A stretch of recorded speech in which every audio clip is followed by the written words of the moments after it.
Hey everybody, welcome back.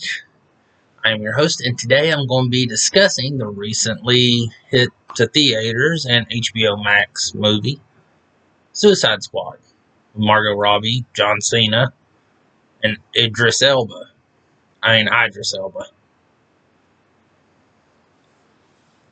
First of all, this movie, as compared to the similar titled movie that starred Will Smith,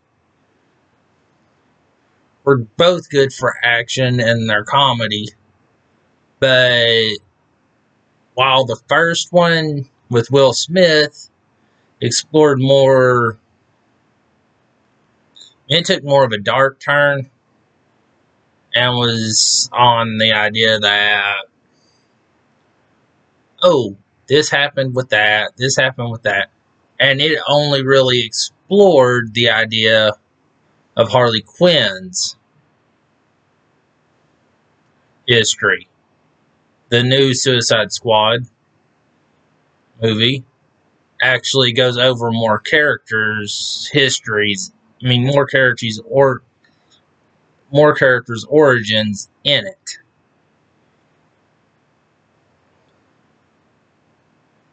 And it also comes up with a storyline that isn't about two people trying to get back to each other from a mistake that was made back in the day.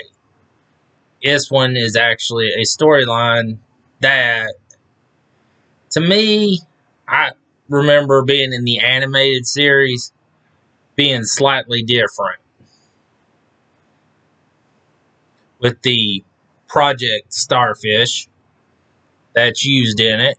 And I will instead of spoiling that little detail, like I said, go to Superman the Animated Series and you can see the episode that deals with this idea and see why it was so important. And you can see where they took some things from it and how similar it is to this in ways. Also,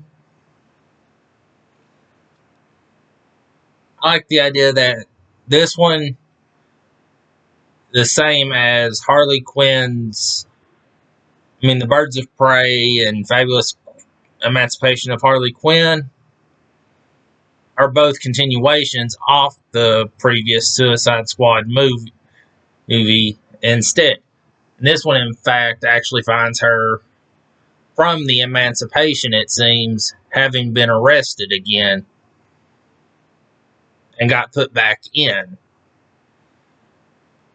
as one of the inmates actually recognizes her.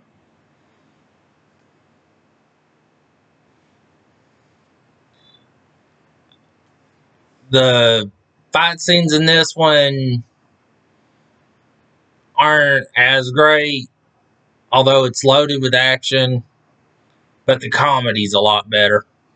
And Margot Robbie, still one of the greatest Harleys I've ever seen. Given the other best Harley that I can think of is the one from Batman the Animated Series.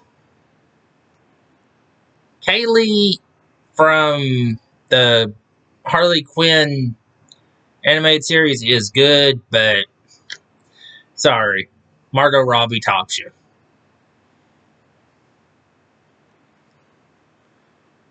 Now, it's the way in which this is now. I do have a negative comment on this film, and that's the constant back and forth motion. Same problem I had with the Birds of Prey movie. The fact that it was like, oh, we're doing this, and then it's like, oh, we're going to go back to 8 minutes earlier, or 20 minutes ago, or a day even.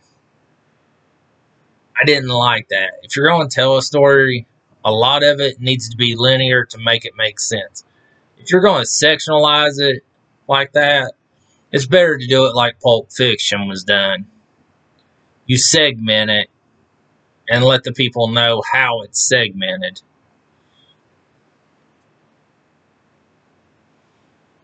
This, when they do it like this, it kind of takes me out of the movie. But this one was still enjoyable in that way, even though it had that problem. I have had others where that was an issue. Now, my overall grade for this would be a B plus, and I recommend watching before it gets taken off HBO Max if you have it, or I recommend you go to theaters and actually watch it if you can get to them. As I know, the pandemic has closed down some of them. So, uh, so until next time, I wish you well, and give me an idea for a video to do something about. It could just be a conversationalist idea, such as my opinion on something on music or television shows. If I've seen them, I'll review them for you.